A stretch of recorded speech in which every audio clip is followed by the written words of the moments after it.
Hey guys, I'm here with Tom and we're now driving to Euclid. We were just talking about the areas, and I thought it would be great to give you an insight to what we're talking of.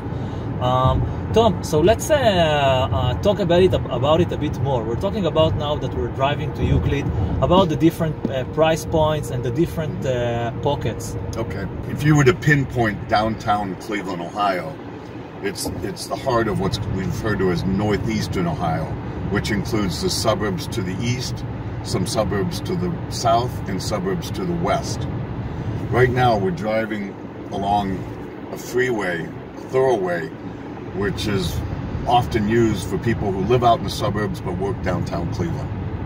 This is right along the Great Lakes of Lake Erie. And a lot of people do not appreciate the size of Euclid, which is and maybe you want to share with it from your vast experience working in this city about what are the difference when we say Euclid. I mean, it's a too generalized word to describe the real estate over there.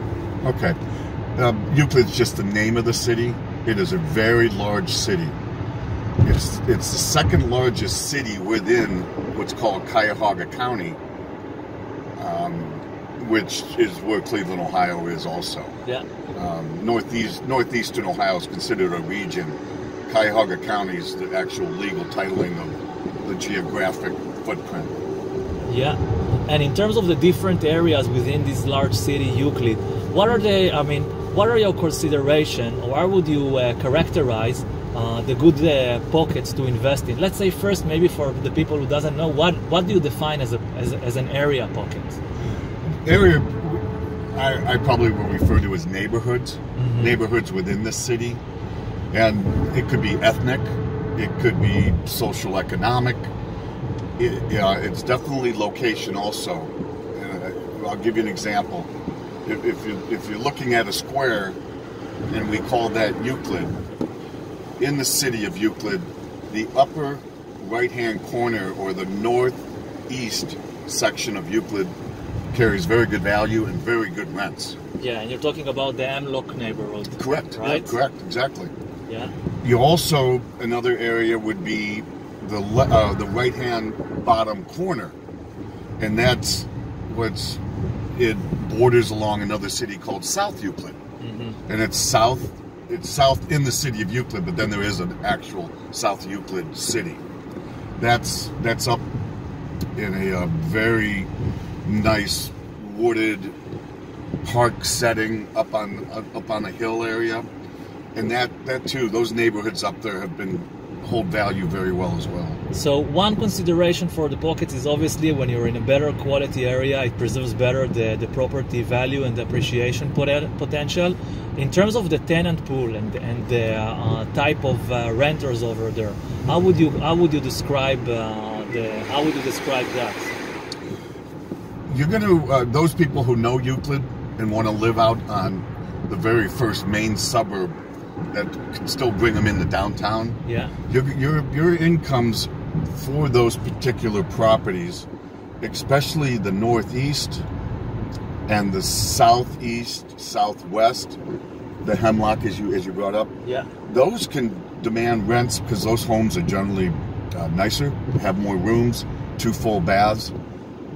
Your rents can be anywhere from $1,000 to $1,350. Yeah, this changes, but always there would be the highest rent in the area, and the more and the areas with more rental demand. So in this sense, you're in a better position, respectively to other rentals in the area. That's correct.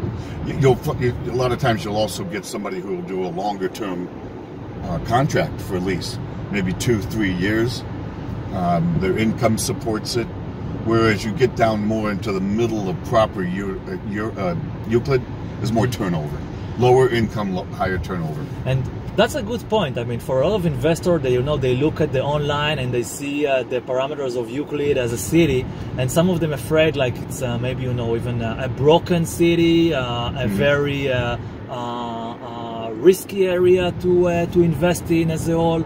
So maybe you can share a bit from your experience working in these area pockets.